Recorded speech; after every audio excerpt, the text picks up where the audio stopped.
اعوذ باللہ من الشیطان الرجیم بسم اللہ الرحمن الرحیم وَلَقَدْ جَعَلْنَا فِي السَّمَاءِ بُرُوجًا وَزَيَّنَّاهَا لِلنَّاظِرِينَ وَحَفِظْنَاهَا مِنْ كُلِّ شَيْطَانٍ رَجِيمٍ إِلَّا مَنِ اسْتَرَقَ السَّمْعَ فَأَتْبَعَهُ شِهَابٌ مُبِينٌ وَالْأَرْضَ مَدَدْنَاهَا وَأَلْقَيْنَا فِيهَا رَوَاسِيَ وَأَنبَتْنَا فِيهَا مِنْ كُلِّ شَيْءٍ مَوْزُونٍ صدق اللہ العظیم۔ حمد و ثناء رب کریم اور درود و سلام بر سید خیر الانام کے بعد سورۃ الحجر کی آیت نمبر 16 تا 19 تلاوت کی گئی ہیں، جو 14ویں پارے کے دوسرے رکوع میں ہے۔ اس سے پہلی آیتوں میں فرمایا گیا کہ پہلی قوموں کے حالات ایسے تھے کہ ان میں سے ہر کس کے پاس رسول آئے، نبی آئے، پیغمبر آئے تو انہوں نے ان کا مذاق اڑایا۔ یہ مذاق اڑانا اور نہ ماننا ان کی ہٹ درمیوں کی وجہ سے ہم نے ان کے دلوں میں راسخ کر دیا، دلوں میں سمو دیا، وہ ایمان نہیں لانے والے۔ تو یہ ایسی ہی مثالیں پہلے بھی گزر چکی ہیں، اب ایمان نہیں لاتے تو یہ نئی بات نہیں ہے۔ اور یہ جو مطالبات کرتے ہیں کہ ہمیں یہ دکھاؤ پھر مانیں گے، یہ دکھاؤ پھر مانیں گے، فرشتے آئیں گے پھر مانیں گے، اگر ہم آسمانوں کی طرف دروازہ کھول دیں، آسمانوں کا کوئی دروازہ کھول دیں اور ان کو وہاں جانے کا راستہ دے دیں،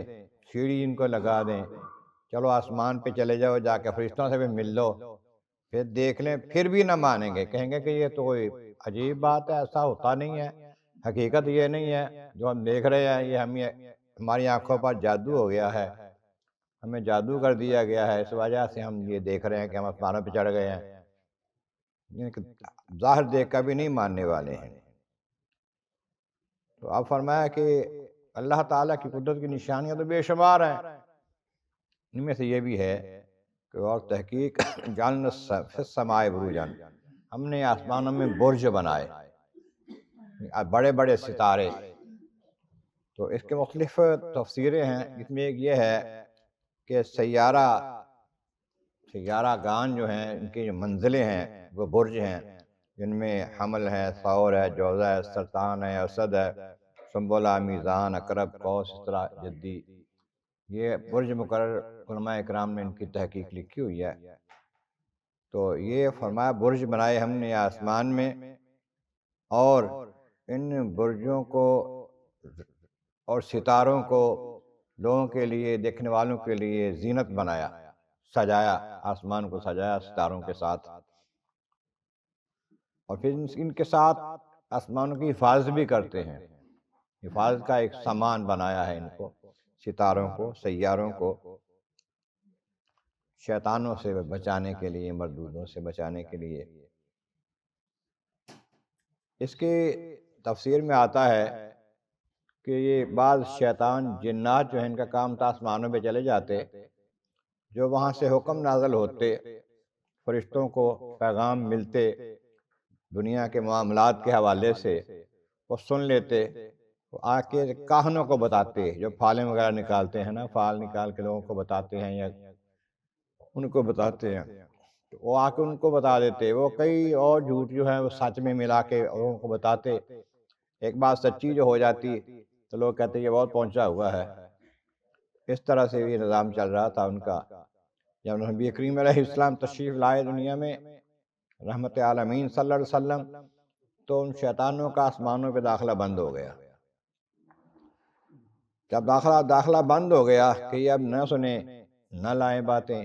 اب پھر بھی یہ قریب جا کے آسمانوں کے چھپ چھپا کے کوئی بات سنتے، جب سنتے تو نکلتے، تو پھر ان کے اوپر ستارے جو کہتے ہیں جو ستارہ ٹوٹتا ہے جیسے کہتے ہیں، وہ شہاب ثاقب، گرنے والے شہاب ستارے، ستارہ جیسے ٹوٹتا ہے، بھاگتا ہے، ایسے ان ستاروں کے ذریعے شہاب ثاقب سے شہاب مبین کے ذریعے ان کو مارا جاتا ہے، یا وہ کوئی چیز سن کر بھاگتے مارا جاتا ہے۔ فرمایا کہ کچھ شیطانوں سے محفوظ کر دیا آسمان کو، آسمان میں نہ آئے، الا من استرق السمع، جس نے چوری چھپے کچھ سن لیا، فاتبعہ شہاب مبین،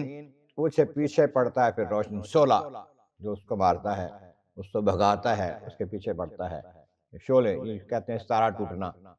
یہ ستارے آسمان سے ان کو مارے جاتے ہیں شیطانوں کو، اس لیے کہ یہ آسمانوں کے قریب نہ آئیں۔ یہ اللہ تعالیٰ کا خاص کرم ہے نبی کریم علیہ السلام کی امت پر۔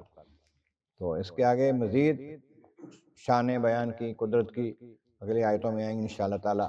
اللہ تبارک و تعالیٰ کے بارگاہ عالی معزز مولا کریم، محبوب کریم کا صدقہ قرآن کریم کا فہم اور اعمال صالح نصیب فرما، وآخر دعوانا ان الحمد للہ رب العالمین۔